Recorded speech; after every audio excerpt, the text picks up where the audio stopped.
Welcome to In Between the Mics podcast. No, I'm the interview. I'm the hype man. All right. Okay. You just You're just gonna keep all of this just rolling. This is just we're gold. gonna go with all Here this we go. stuff. All right. All right. You ready? I've been ready. We've been recording. All right.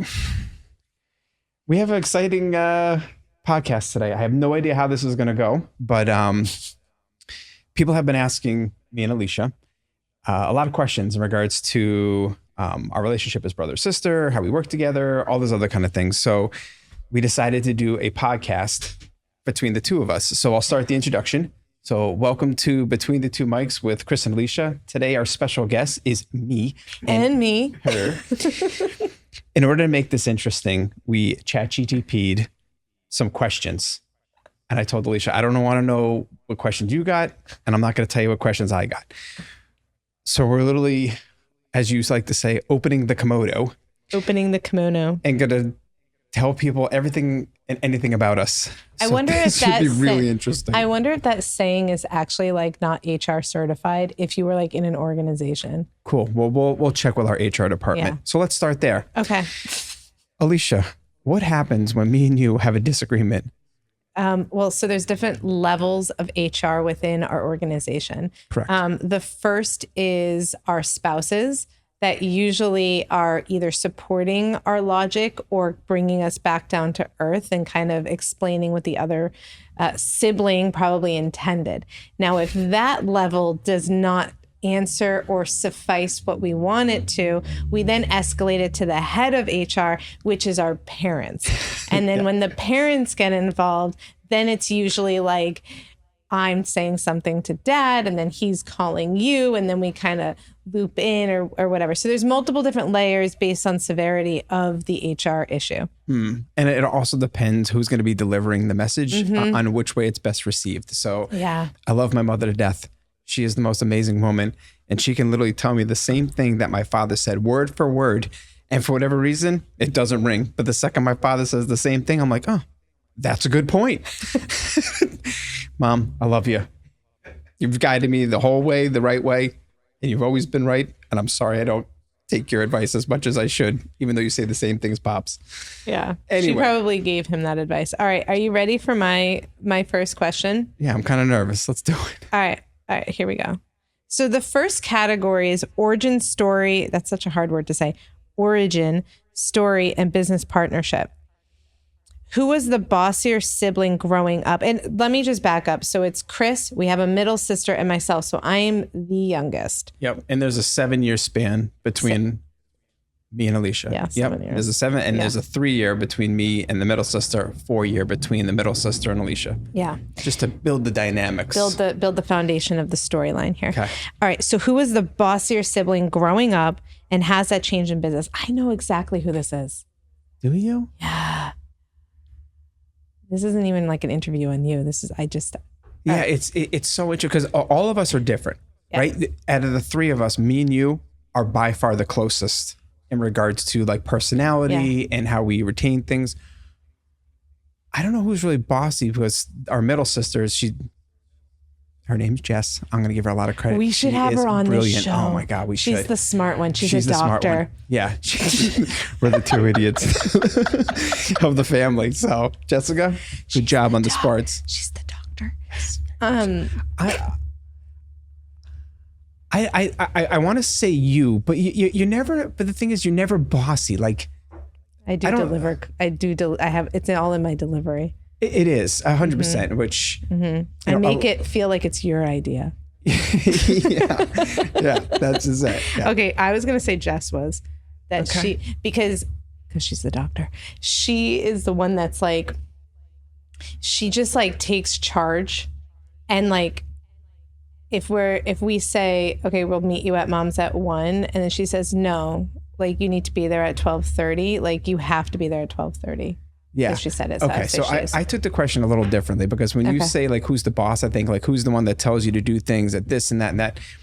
Yeah. Jessica, I don't consider the boss. I consider her like the planner of like, hey, you have to be here at this time. We're getting mom and dad X gift. You owe me this amount of money and I expect it in this amount of time. And like, it's all laid out, which Jess, I love Yeah. you. As long as my name keeps making it on the card, Exactly. I'll Venmo you whatever the hell you want. And our parents know. That's the best part. They know that I sit there with a smile and be like, enjoy your gift. I had nothing to do with it. Just kidding, Mom and Dad. Like, I was the guiding light in regards to what Jessica or Alicia, I'll give you credit because you do it sometimes too. I do. I can plan. Except for Dad. You have to give me Dad.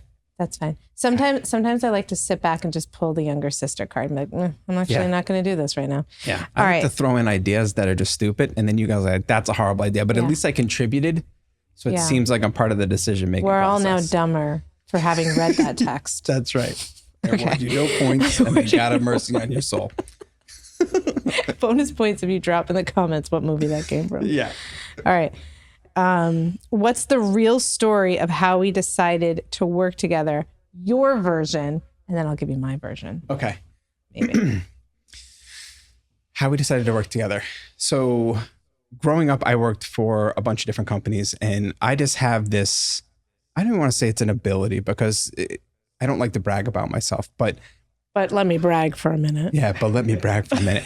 I have this ability to take a look at a problem and figure out how to make it better. I've just always been that way since I've been younger. So I was always involved in companies and have just always moved up because I've always taken a look at what their process is and just kind of reformed it and made it better. Like, for example, my first company I worked with, I ended up restructuring just how we handled phone calls, and it saved just one office $100,000 a month.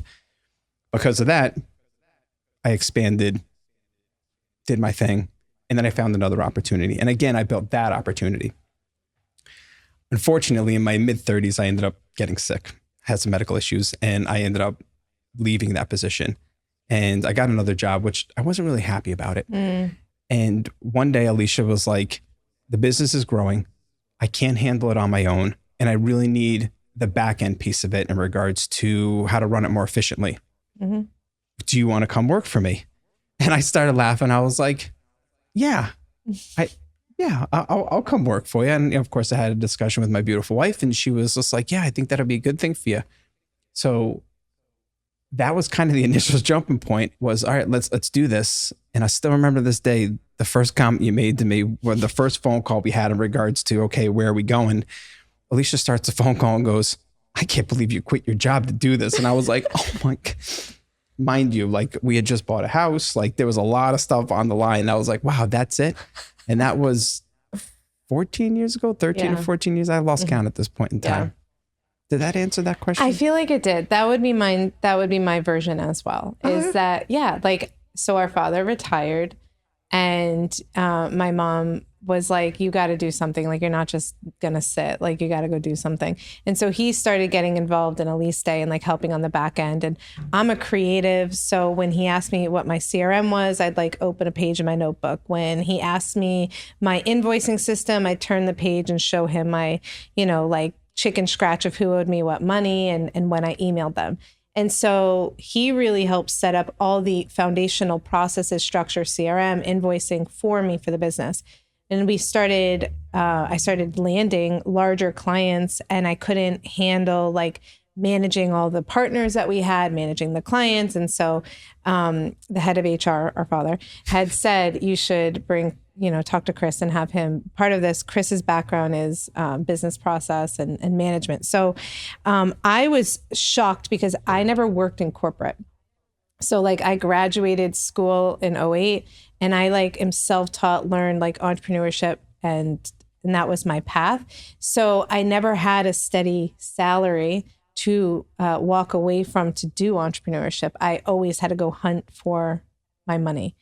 And so the fact that he left his steady paycheck was like, what? But like it's good. And now I think honestly that family like trust, like we're allowed to bring ideas to a table and to a client that most companies don't have that, because they have that like barrier of those like walking on eggshells, or maybe like you are thinking about all the other like HR, we like bring it in. All right.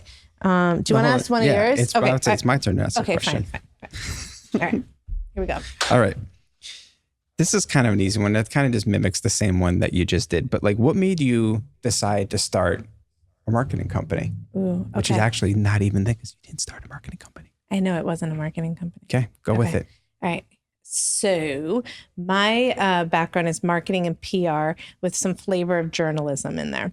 And so I had graduated in '08, which if anyone remembers, '08 was like a terrible time to try to find a job and just keep a job in that sense, because the height of the recession, creatives and marketers were probably one of the first to go within a company. And so I set out, I was applying for, 20 plus jobs a day, trying to get any type of marketing or PR or literally any type of job. And I would go into these interviews, and the person walking out of the interview was probably like well into their career as a marketer, and they were the head of marketing, director of marketing, CMO, but they had just gotten laid off, and they were going into an entry level position interview because that was the only thing hiring was like a marketing manager. Like, so I walk in right fresh out of college, no corporate experience, nothing on my resume, certainly not like 20 years of CMO experience. And of course, they're going to hire the CMO who's willing to take the pay cut with more experience than the new hire. And so I kept going into all these interviews. And finally, I just kind of snapped in the sense that I had this interview. I was living at my parents' house and the interviewer said to me, like, Alicia, you are fantastic for this role. Unfortunately, like, you just don't have enough experience. And like, I don't know what came over me. And I said to the guy, well, you know what, John, you can't get experience if nobody hires you now, can you? And then like, he went quiet. I just see Dad look over like through the wall, like, and then we signed off and he goes, hey kiddo, I don't think you got that. I was like, no, I definitely didn't freaking get it. But like, I just kept hearing the same thing of like, and my resume was like, I got calls because my resume, I made it look like a newspaper, like cloudy with a chance of creative, like really cool stuff. And so then I just started going to networking events, meeting so many people and taking little gigs here and there. And then finally, like I was also working part-time at Pier 1 as a manager. So I had some cash flow coming in. I had Steph, his wife, had also been out of a job. And so we're like, maybe we should just like do events. Like I like planning stuff. Like we should just plan events. So we started building the Elise ALI for me, STE for her. That was going to be one of my questions because we always get that. I know. Well, how did you come up with A-list marketing? Well, it's Elise Day. Yeah. And this is how. Yeah. And now you know, there's the story. Put our names together, and even just like date says 2008. So like Yellow Pages was kind of still around. So we're like, well, we need an A. So we're the top of the page. So my name will go first. So we started the event stuff. We did little things here and there. Steph ended up like finding her calling and has an amazing career path. And for me, I was like, I still am not going to go work for a company, and kind of like, that wasn't my path. I got bit by the entrepreneur bug. And so I just started to like really get into this. And then one client asked me to do like a website or a blog, and then I got hooked on marketing. So the business, like long-winded answer to this, the business naturally transitioned into marketing, and every client that I elevated on brought like another product line or another service idea into kind of where we are today. That's how it happened. Great answer. First time I heard that story. Really? So entrepreneurship happened because nobody hired me. That's it. In 2008. It happens, right? I feel like that happens a lot. Like most entrepreneurs happen because they have a brilliant idea, or they just don't have work. So they got to get really creative. Yeah. That was to do it out of necessity, right? Yeah. Got to live. Yep. Okay. All right. Do you want to do one more question and before I go into mine? Sure. Let's see what else we got. These are like so like. Oh, okay, I'll do the mine. Fun ones. All right. Be honest. I didn't even read this question, so I'm just gonna read it. Let's see if it's good or not. Be honest. What's the hardest part about working with your older brother? Ooh. Okay. So weird. Mine to describe what it's like working with me in 3 words. But I like yours. We'll do yours and then we'll do my 3 words. Okay. The hardest part. That's really hard. Come up with 3 words to explain. The hardest part working with my brother. Is that the hardest thing? What was that? Yeah. Right. Oh yeah, I'm sorry. You're right. Right. Be gentle.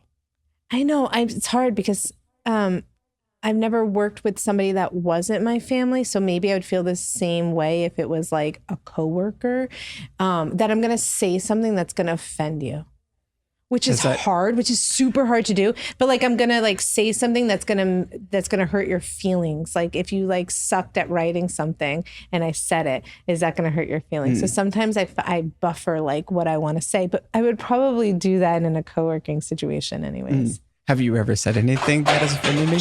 Oh my God. What just happened? Karma. That's it. You said something mean. The wall is falling behind me. Have I ever said anything? Yeah, that offended me. I don't know. If I did, you didn't tell me. See, it's funny. I'm one of those individuals that it has to take an act of God to offend me, because I'm usually, maybe offend isn't the right word. Maybe like be hard on you. Yeah, which is it's funny because I personally like that kind of delivery, regardless whether or not if you or my sister or my boss or whatever. Like, I'm that individual that you just tell me how it is, right? If I'm doing great, tell me. If I'm doing bad, tell me. I'm not going to take any offense to it. Just let me know how to solve it.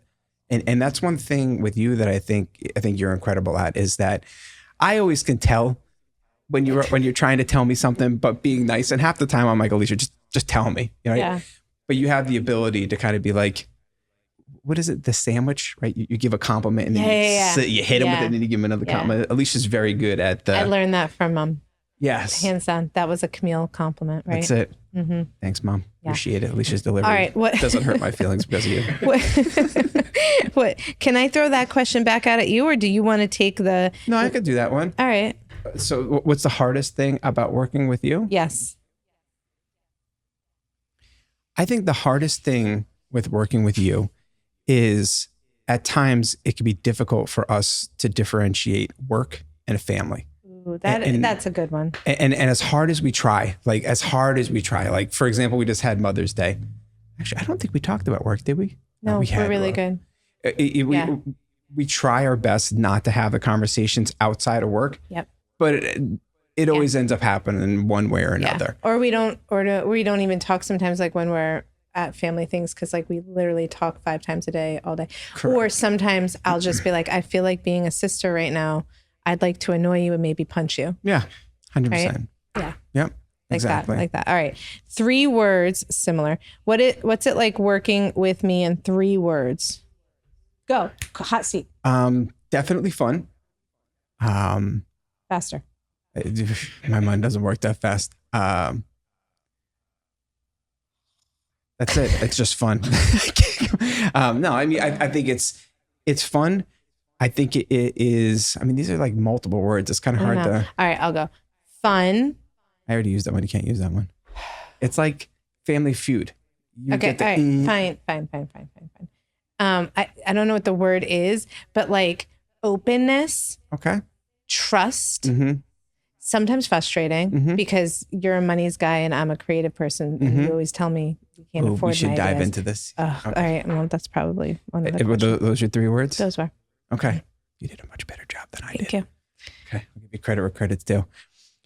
One of the funniest things, not even funniest things, one of the most, it's not even frustrating. It's a combination of funny / frustrating, right? Me and Alicia are 2 totally different people in the sense of mindset. I am a very factual person. I want to see the numbers and make decisions in regards to what the numbers say. Alicia is one of the most creative individuals you will ever meet. Lights out 100 times more than my mind. The ideas that she comes up with are brilliant.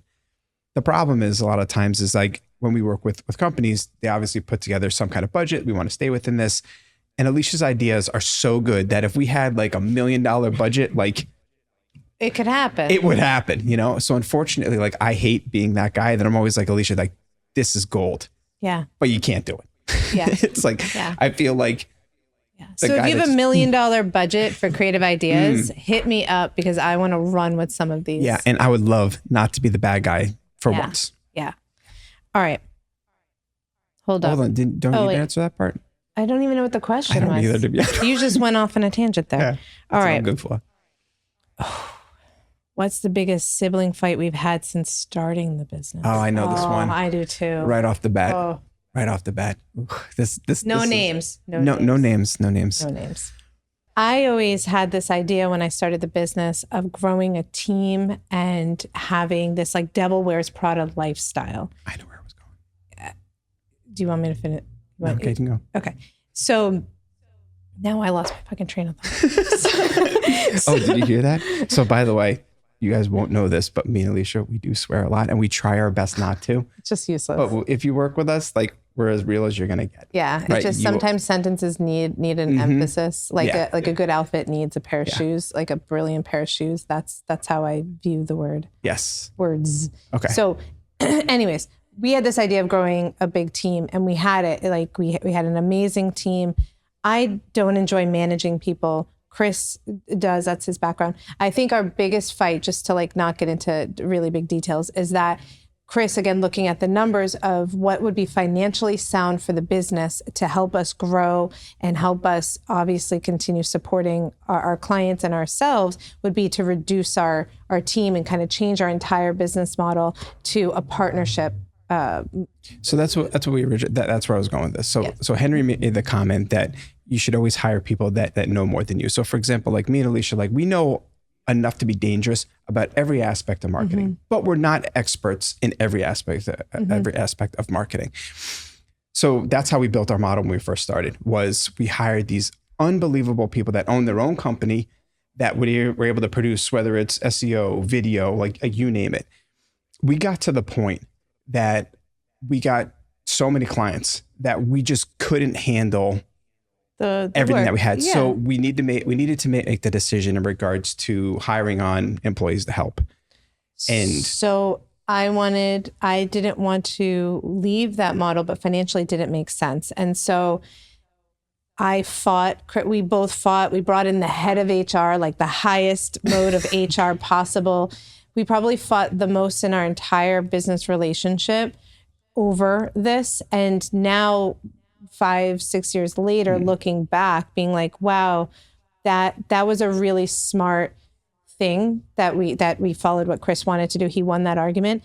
But I think what it taught me was staying in my lane and knowing, like, if I have a really brilliant idea for a client and I need him just to figure out how financially we can make it work, because we're going to make it work, or we're going to put our own money and resources into this.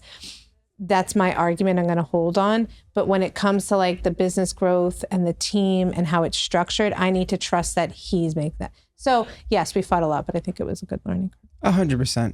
I think this is a funny one. If our business was a movie, what would it be called and who would play us? God. I know you want me to probably say Vin Diesel for you, but I'm going to go. I didn't even think of that one. I was thinking about Chris Farley.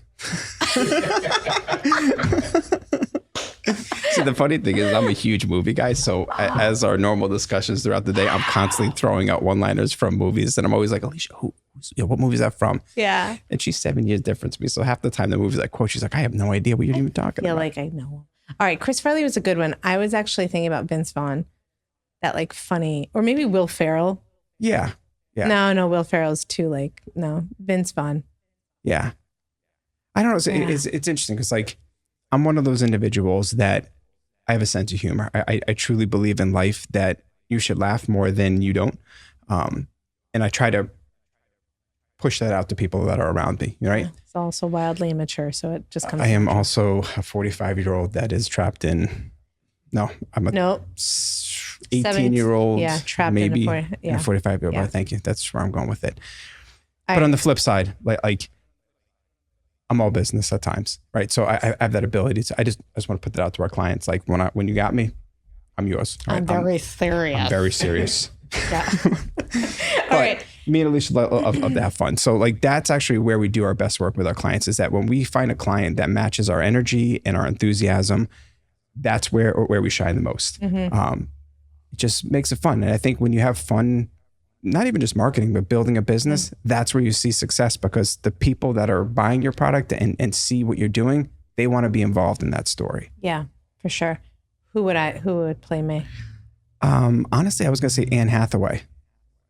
Because she has the ability that she's funny in some of her roles, but she can also be very elegant and very well spoken at times. God damn that! I mean, look. Wow, that was great. Right? Yeah, that's it. I actually don't know who I would say for me. How many points? I don't even know who I'd say. What's that? I don't even know like a female actress I would say. That's a great one. Yeah. I pulled that one completely. Little nugget. All right, hold on. Let me. All right, sorry. Go ahead. Yeah. I actually like this whole not even straight. We're gonna scroll.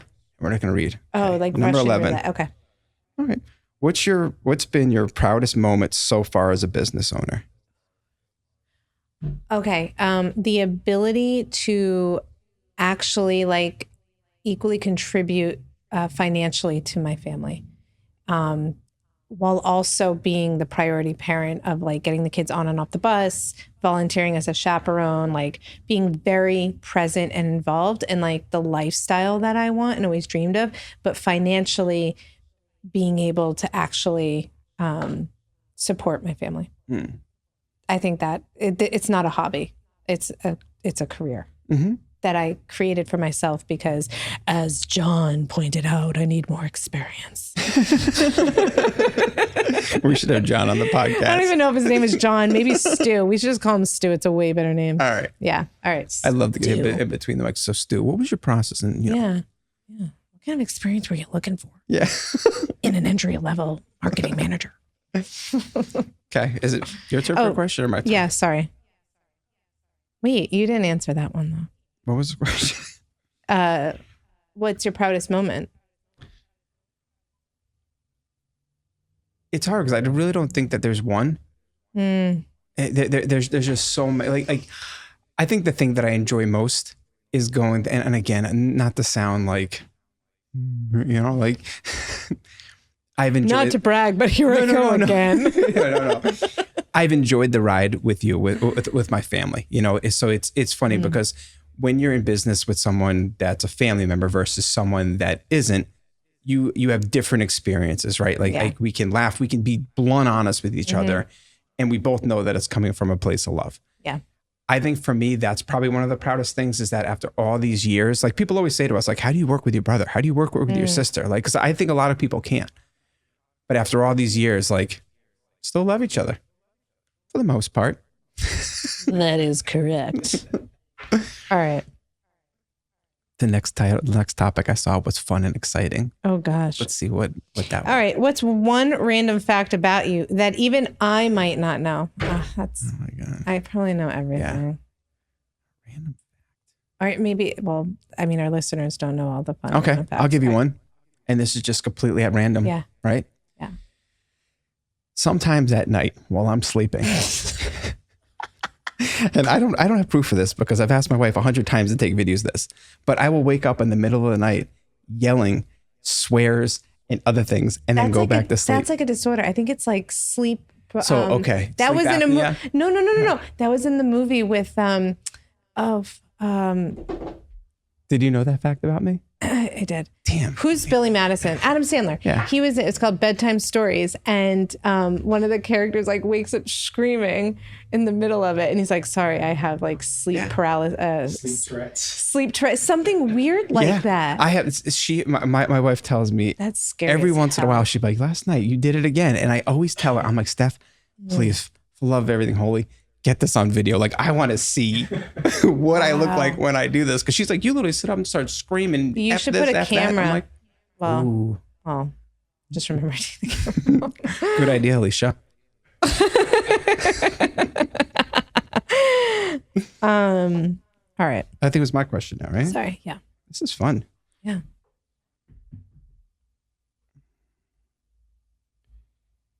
Well, these aren't fun at all. All right.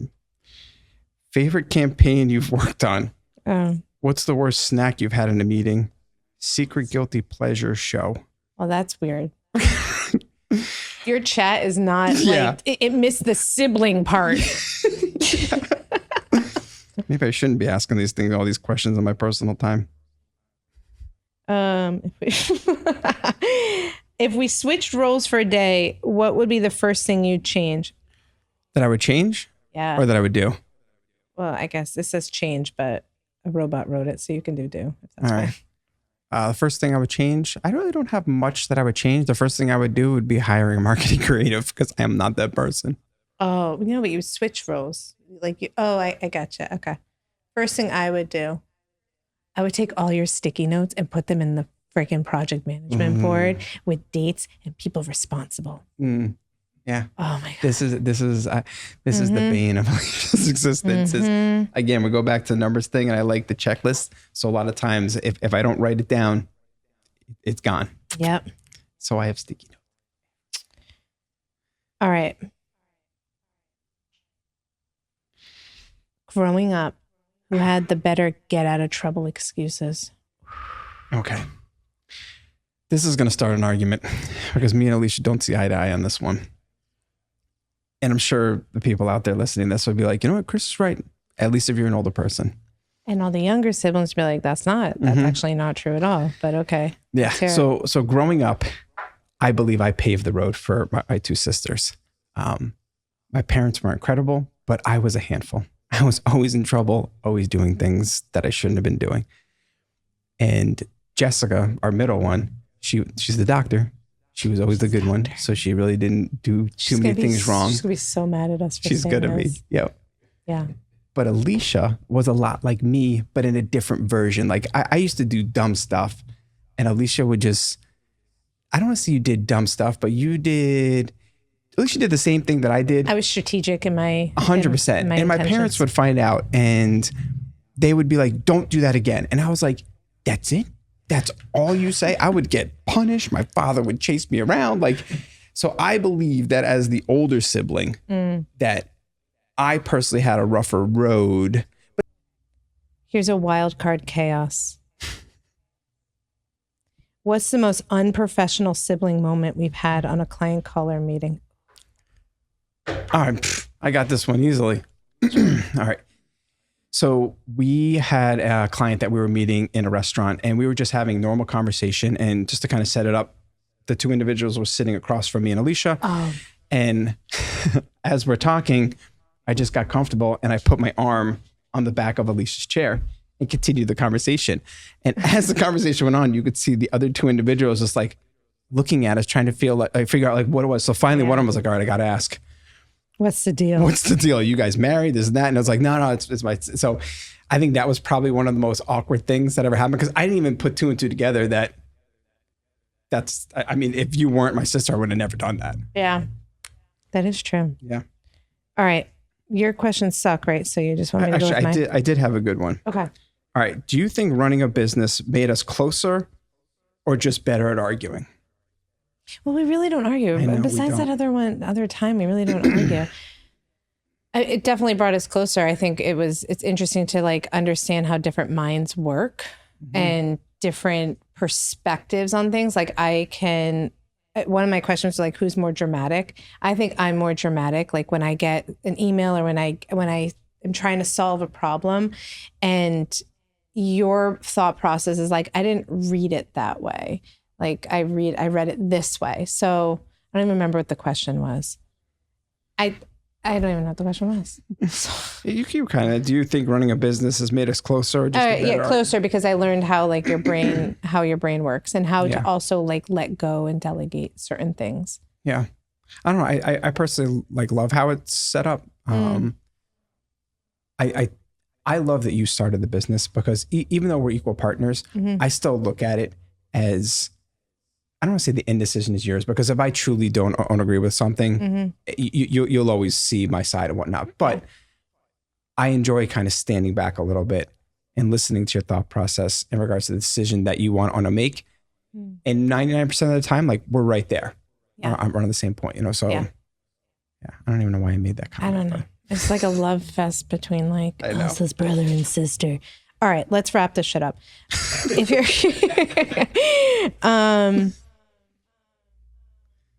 okay, how about this question, right? Because we've talked a lot about us, right? Individually. Yeah. Why should people work with us? Why should companies like actually reach out, talk to us, and get us on their team to help them bring it to the next level. I can answer this one really well. Perfect. Because when I talk with prospects that have already worked with agencies, so they've proven that the agency model can integrate really well with their existing team and their brand. Their biggest frustration point with really large agencies is that they meet the person that sells them on all the bells and whistles and how amazing the agency is, but they get passed off to a junior, and then that junior gets promoted and another junior steps in. And so like their point of contact every 3 or 4 months just keeps changing, or there's too many point of contacts on their one account. And so like they don't know who the heck to outreach to, or the work is so good the first 6 months and then it just kind of tapers off. And so like how we're set up is we don't take more than, I think our average is like anywhere from 5 to 6 projects at any given time. And we intentionally keep it really small because Chris and I are the point of contact. So we're meeting with a prospect, we're onboarding that prospect, we have meetings with them. It's me, usually on every single call. Our partners join the call as needed. There's no like giant team that they need to go chase and find out anything. There's a giant team doing all the work, but Chris or I are the point people. So I think that like bougie boutique, like small and lean mentality is huge because yes, we're a lot of fun, but we also are really, really aware of how like organizations work. So we work extremely closely with the COO, the seated CMO, the VP of sales. We're working with the CEO. Like we're all jokes and being funny right now, but when we are at that table with the leadership, it is very focused on what do they need? What are their goals? How are we going to do it? And also, does that creativity match that brand, right? Like I may have a Harry's razor type of idea, but if that brand is not a Harry's razor, it's more a Lexus commercial, then like that's extremely important to be able to pull in. So as funny as this is, I think the end piece that I'd like to share is that like we integrate so closely with the brands that we match their behavior, we match their tone, we match their style, and we can have a conversation with the C-suite and not feel intimidated and be able to hold our own. And we're accountable for everything. Yeah. So I think that's a huge point, the accountability part, right? So when we join on with a client, like we truly, at least in our minds, become part of the team. Like, okay, we're part of the C-suite. Like this is how it is. Let's be honest. Things don't always go as planned, right? We may launch a campaign that completely flops or whatnot. And what makes us different, I don't know if it makes us different because I know a lot of people are probably just as blunt honest as we are, but like we own it, right? So if we do screw up, which again, screw up isn't the right word. If our plan doesn't go as we intended, we'll stand behind it. And we make sure that we learn from it. We learn okay, so we launched this video or this ad campaign. What were the metrics? The metrics were less than what we thought, but why did they come in less? How do we take that information and adjust it for another campaign? Or just as important is like, when do you know when to turn something off? So like, if we have approval to do an ad campaign for 6 months and we see within 3 months, this is not working and we've tried all of the different levers that we can pull, having that conversation, be like, we're going to shut this down so you don't waste any more money because this strategy it's not working with your audience. So like, I wouldn't even say it's a mistake. Marketing is always about trying, adapting, learning, and knowing when to stop something. And then when also to lean into something if it is working. Correct. All right. So I'm going to ask, I know you said wrap this up, but I'm going to ask one more quick question. Yeah. One of the biggest questions / pushback that we get is why hire a boutique agency versus hiring an actual full-time employee? Yeah. So I think that if you look at the job postings for like in-house marketing roles, the amount of skill set that person has to have is like a unicorn. For somebody to be unbelievably well at managing spreadsheets and budgets, somebody that's incredibly skilled at creative brainstorming, somebody that also has graphic design skill, somebody that can write and know how to write for SEO, someone that knows how to run ads. Like those are very, very niched specialties. And why I'm saying a unicorn is because I can probably do all of those things, but not well. Like I'm not an ad specialist. Could I figure it out and watch a YouTube of how to do it? Sure. But that's not the best use of my time that you're paying me for versus working with a team that comes in and saying, I actually have an ad specialist that all they do every day, 24/7 is understand algorithms, run ads, adjust them, and it's going to knock it out of the park. So hiring in-house is super important because at the end of the day, like you need to have boots on the ground. We work directly with the marketing manager in-house, or the COO usually is calling the shots on a lot of the strategies. But we have a team behind us that's doing the work. So it's not one person. That's so important. Like you can't have one role do the work of 20, a 20-person marketing department. And that's what they think it can be, and it can't. And I also think another benefit too, right, is a marketing plan is like building a house, right? First you build the foundation to get all the things in order. Then you bring in the rest of the people to kind of build the rest of the house, right? A lot of times with companies, like you're going to have to hire somebody to literally build the foundation. As they're building the foundation, you're still paying the guy that's not, about to put up the walls, but isn't working yet. That's one of the benefits when you work with us, is that we're able to bring people in when the project needs them. And so we can even pivot, right? So at times, as we start putting through our plan, it's like, you know what? I think ads would do well with this. We can bring in the ad specialists. I think SEO would do well now. So it's kind of cool because we can bring in our partners, where the CMO typically would have to go find the individual, vet them, pray to God that they know what they're doing and do a good job. Versus working with a company like ours where we have this, I mean, literally you should see how many different partners that we have, but we literally have 3 or 4 different partners for each category that specialize in specific things, right? So we know who would be the best fit for the client. I just think that's such a huge thing. It is. It's funny. I wanted to put this in there because it's like people always ask the question. It's like you have a hard time like getting all that out in the amount of time that they're still listening to you. So hopefully you guys are still listening.